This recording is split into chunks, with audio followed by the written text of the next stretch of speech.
Welcome to another ALP Limited Valuation Services Lunch and Learn video. These are short videos intended for entrepreneurs, people that work with small business, and people that are professionals, accountants, lawyers, etc., who may have a need to interact with machinery and equipment appraisals in helping their clients. And so today we're going to be talking about the reasons to require a certified appraisal whenever you're doing any one of these interactions or operations with a client, or whether you're trying to get financing on equipment that you might own or are trying to acquire, or for a business acquisition.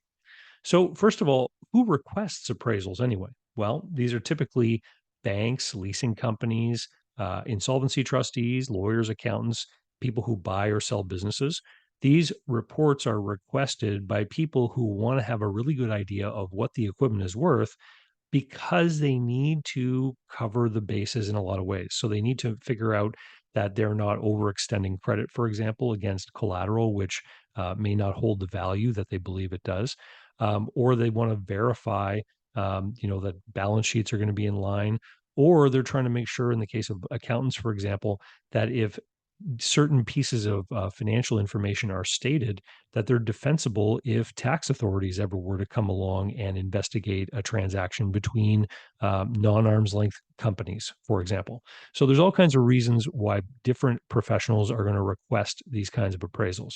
So the question then is, why do you want to make sure that you are dealing with certified appraisers and that there is a certification attached to the appraisal?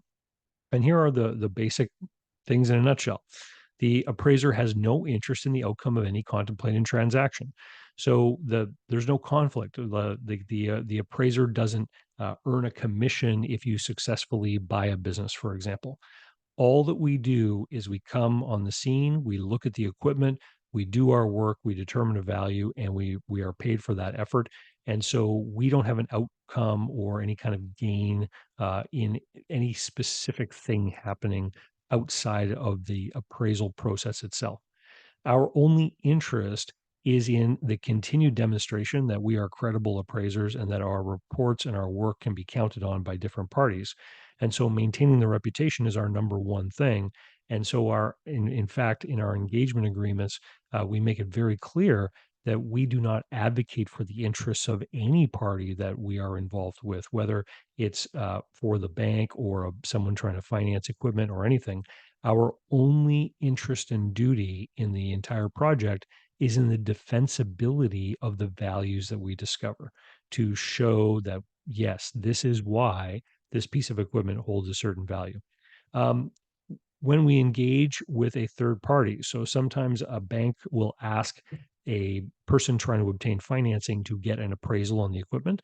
And in order to make sure that we can defensively demonstrate that we were never under duress to deliver a predetermined value, we require a payment in advance. So that prospective borrower pays us in full. We then do the appraisal and deliver that appraisal for the bank to the bank. And so in that way, we ourselves avoid any conflict of interest with between our customer and our client. We actually delineate between the two.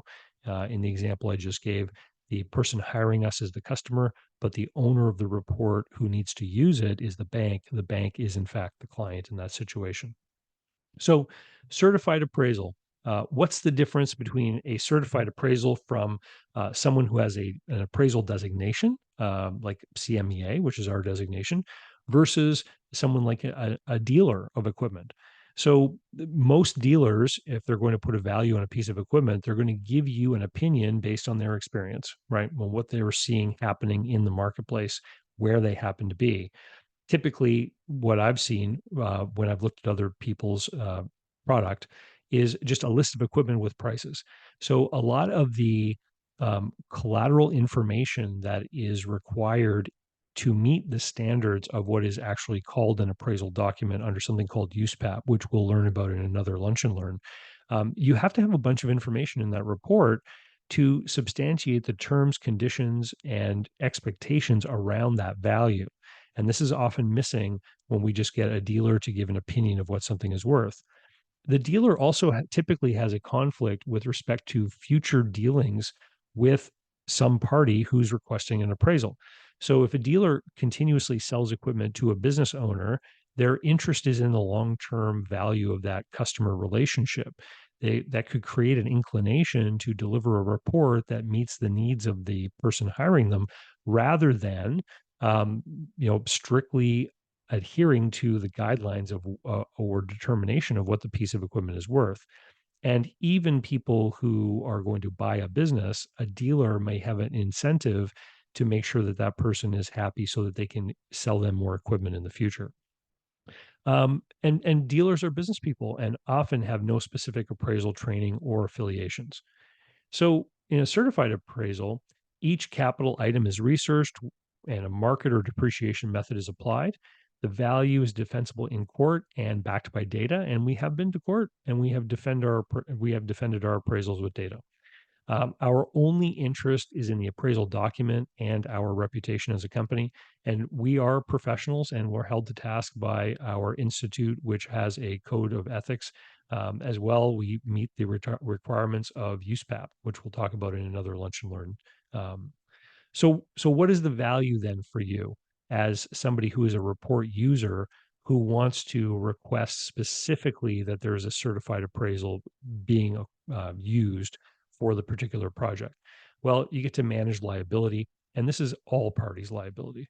So in any situation where you have a financial transaction, people are always concerned, what happens if something happens in 6 months, 12 months, 18 months, 5 years that causes somebody to come back and re-examine all the conditions around this transaction, right? And this is where you want to make sure that your bases are covered and that you can show that you did as good a job as possible in order to make sure that you're making the right decision. And having a certified appraisal in the file is going to make your position much more defensible if the file is ever re-examined down the road. Lenders may require a certified appraisal for different government guarantee programs. Accountants who want to help their clients transition into different accounting standards that might be recognized globally, where old equipment that's been depreciated may be able to be recognized and put back onto the balance sheet with value. They may require certified appraisals in order to document the process of that accounting standard change. For tax reasons, again, if you're going to make changes to tax submissions and filings, and then you are then later subjected to some kind of review by tax authorities, you want to make sure you have the most defensible document that you can have if you're ever going to have be re-examined for the transactions or the refilings of taxes. In legal purposes, like I said, we've been to court before to defend our findings. Um, our appraisers have to conform to strict institute guidelines and training, and dealers may have conflicts of interest. So these are all the reasons why it makes sense to require a certified appraisal when requesting an appraisal. If you want to learn more, um, head over to our website at BusinessAndAssetValues.com. If you join our email list, we will send you a copy of this free report that we put together, The Essentials of Machinery and Equipment Appraisal. It's got information there about machinery and equipment appraisals, how to use them, as well as deal strategies and case studies. So, whether you are an advisor to businesses or a user of reports, or you're an entrepreneur or business person, you're going to find value in this report. As well, over on our website, we also have a bunch of frequently asked question videos that answer common questions. Find it all over at businessandassetvalues.com. And above all, if you've got questions about your deal, transaction, project, etc., and you just want to learn more, reach out and talk to us. That's what we're here for. And thank you very much. We'll see you next time.